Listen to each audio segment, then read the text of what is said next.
Hari ini saya membawa kita untuk melihat firman Tuhan di dalam Roma pasal yang ke-12, ayat yang ke-21 yang berbunyi demikian.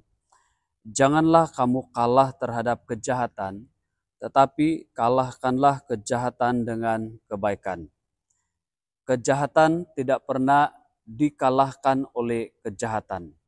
Andai kata ada dua orang jahat yang saling bermusuh dan menggunakan segala kejahatan yang ada pada mereka untuk saling memusnahkan satu sama lain, dan andai kata boleh mengalahkan B, tidak berarti kejahatan B telah dikalahkan oleh kejahatan E.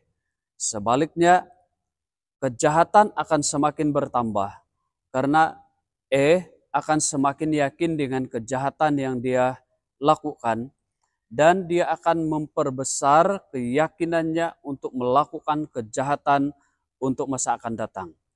Sementara B yang kelihatan kalah sekalipun, dia akan berusaha untuk membalas dendam dan mencari jalan yang lebih jahat untuk mengalahkan kejahatan E. Karena itu memang benar, kejahatan tidak pernah dikalahkan oleh kejahatan. Paulus menasihatkan jemaat di Roma supaya mengalahkan kejahatan dengan kebaikan.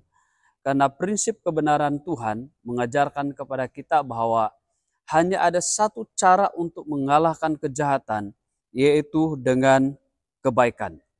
Yaitu caranya adalah ampuni orang yang melakukan kejahatan, tetaplah bersabar dengan mereka, meskipun mereka secara terus-menerus melakukan kejahatan, dan seterusnya tetaplah melakukan kebaikan.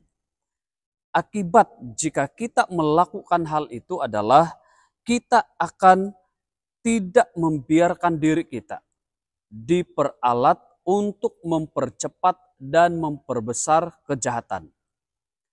Seterusnya, jika kita tetap menggunakan prinsip-prinsip yang diajarkan oleh Rasul Paulus ini, maka kita akan mengalami ada kedamaian dalam diri kita.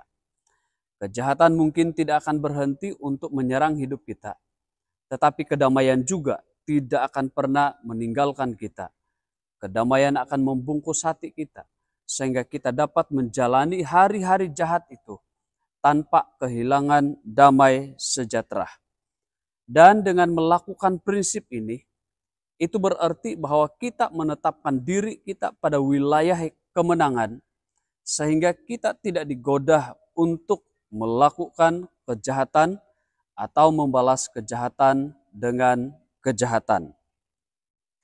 Pada waktu Allah memerintahkan kita untuk tidak membalas kejahatan dengan kejahatan, sebaliknya membalas kejahatan dengan kebaikan, maka ia menjadi satu keharusan bagi kita, sebab ia adalah perintah Allah.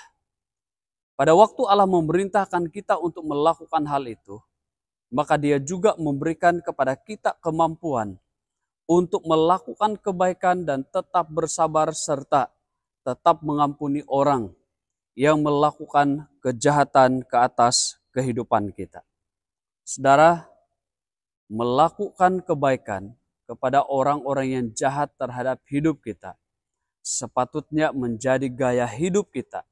Dan apabila kita melakukan itu secara konsisten, maka itu berarti kita sedang menetapkan nilai atau standar diri kita yang kuat, yaitu tetap melakukan kebaikan meskipun dikhianati ada orang yang bertindak jahat ke atas kehidupan kita.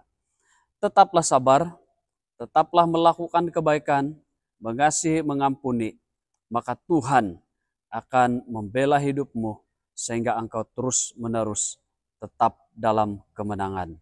Tuhan Yesus memberkati.